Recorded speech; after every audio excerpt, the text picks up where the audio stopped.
You might need to adjust your eyeballs, but yeah, this is old Borgo and the old red lighting. And it's crazy, it's only from about 2 years ago. So they've made these changes fairly recently, all things considered. And it's really quite striking how much the lighting just changes how this realm even looks in the first place. But this map also had a layout change since this match was played, so that also makes it look a little bit different too. And speaking of this match, this was a bit of a strange one, to be quite honest. It sort of was a 5-gen chase, maybe. I don't know if it is really considered that, but I'll let you judge for yourself. But this Bubba had a bit of a rough time. I don't really know what quite happened. I think he was a newer player, is my assumption, based on his perks. But he had Bamboozle, which theoretically should have helped him with the chase, but as you will see, it didn't quite pan out for him. And I mean, speaking of perks, I'm using, well, first of all, Deja Vu, which I don't really use that much anymore. It's not a bad perk. It's still basically the same, but it's a good perk. I don't really use it that much. And I mean, that gen regression I just instantly stopped. Can't do that anymore. That got changed. I mean, I'm using, resilience, very, classic. Hope, of course, as always, and made for this. And if you remember 2023, this is when Made for This was initially released, and this is that original version that was very controversial, understandably so. It was 3% haste when you were running injured, so it was basically just like a situation where a survivor could be more powerful when they're injured versus healthy, which I think has been a constant balance struggle for DBD its entire, lifespan. I think there's been times where it's better for survivors to be healthy. It just kind of depends on the killer you go against as well, but it's something that I've definitely noticed over the years. There's many situations where you're just better off being injured than healthy most of the time. I don't think this match was one of those times, though. I wasn't really injured until towards the end, if I do recall correctly.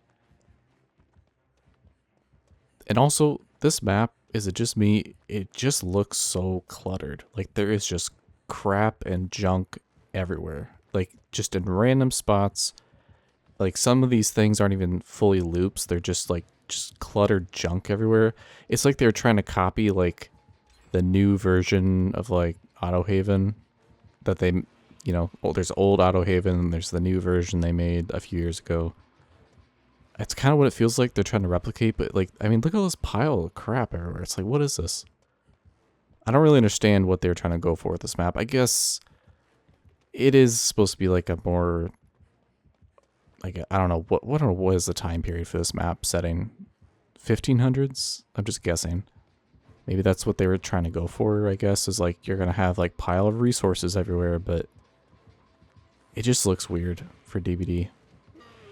Also, I don't know if I'm misremembering, but I feel like this old version of the map has a lot more pallets in actual loops to it. So there's a lot of junk, and then they also put some more loops on it than they normally would for an outdoor map. At least that's what it feels like. I don't really know. I'd have to look at the old and the new versions to compare, but if anyone knows, let me know. And this poor Bubba, he's been trying to get a chainsaw and trying to get M1s left and right, and then I gave him a free one right there. I think I was just kind of getting to the point in this chase where I was just like, whatever, I'm just surviving until they get the gens done and then take it from there. Also, I just realized this map has the shack with those weird piles of dirt or sand next to the window. I really don't like that. That's really annoying. It's annoying as either survivor or killer, but probably more as survivor because it just messes up the whole looping that you're used to, but And now I have hope, and with old made for this, I have 110 movement speed right now, so I'm flying. I threw that pallet probably just to be cautious, and also I think I was trying to break chase here. I think I start like walking around this loop, and I threw that pallet down super early because I was not risking anything. That's a really classic move that I do sometimes. Yeah, I broke chase, and I think I was just looking for an opening to sprint to a door. Because with 110 movement speed, the power of holding W is quite strong, and I really don't think enough people understand or know this to this day. Because, I mean, look at the distance there. Like, I could have kept going for a little bit more, too. But that was just enough to escape. I hope you enjoyed this trip down memory lane.